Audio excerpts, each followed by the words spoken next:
qui ont été identifiés comme des secteurs aujourd'hui à fort potentiel, notamment l'énergie, les infrastructures, l'industrie, les nouvelles technologies, et également l'agriculture et les secteurs aussi de la santé. Ce sont ces secteurs que vous avez présentés aux investisseurs français aujourd'hui ? Exactement. L'occasion a été donnée parce que ça me permet de revenir sur le sujet. Le président est présent aujourd'hui en France sur invitation du MEDEF, qui lui a fait l'honneur de l'inviter en tant qu'invité d'honneur aujourd'hui de la rencontre des entrepreneurs de France. Et il leur a adressé un message de confiance, mais surtout un message de co-investissement et de copartenariat, surtout de co-construction avec le secteur privé national sénégalais.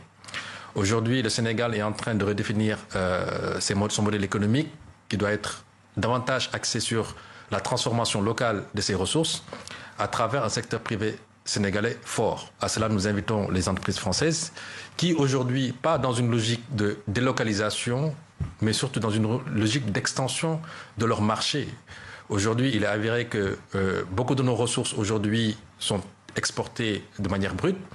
Et la nouvelle, en tout cas, vocation de ces ressources maintenant, ça devrait être de transformer localement. Avec l'arrivée du gaz et du pétrole, ça nous donne en tout cas un avantage comparatif. La stabilité politique et institutionnelle n'est plus à démontrer. La jeunesse sénégalaise est une force sur laquelle aujourd'hui l'État du Sénégal compte, qu'il faudra renforcer justement à travers un mécanisme de renforcement des capacités, notamment miser sur le capital humain africain.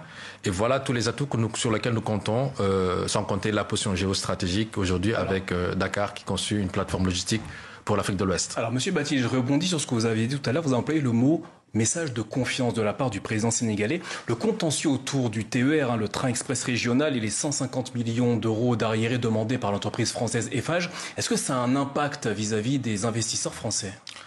Eiffage est un partenaire historique également du Sénégal. Je pense que c'est l'une des grandes entreprises françaises qui sont installées depuis de nombreuses années au Sénégal. Ils ont eu à participer à plusieurs projets, notamment le premier projet autoroute Dakar-Diamniadio piloté par l'APEX. Et aujourd'hui, ils ont dans le projet TER.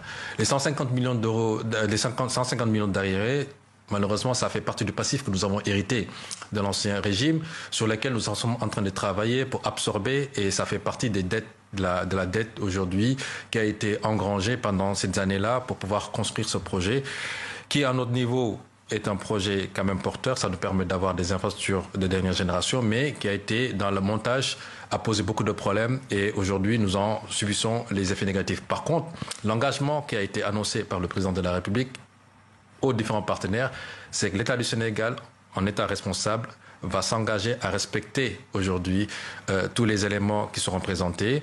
Mais nous sommes en discussion avec ces différents groupes-là et je pense que sous peu, nous allons pouvoir présenter un plan de redressement concernant les arriérés de paiement.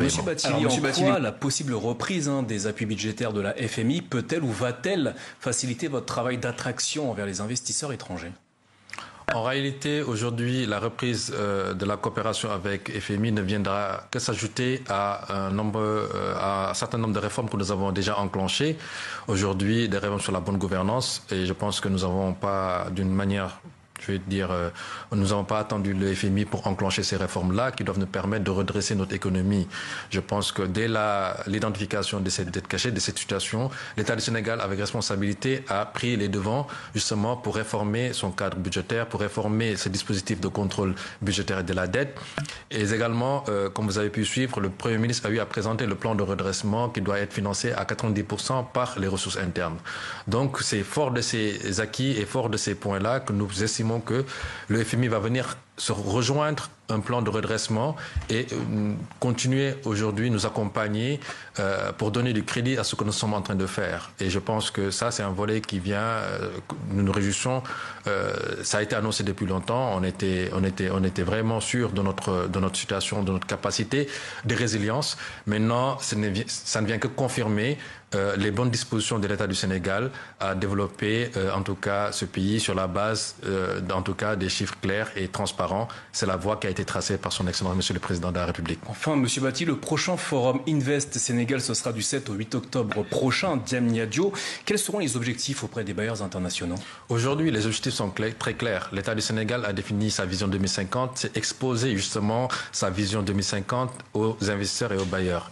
Et cette vision-là ne se limite pas seulement au Sénégal. Nous avons une vision panafricaine parce que nous avons eu à convier durant ce forum-là tous nos homologues de la sous-région et les présidents de la sous-région aussi, les décideurs politiques, les décideurs publics, des investisseurs africains aujourd'hui seront présents.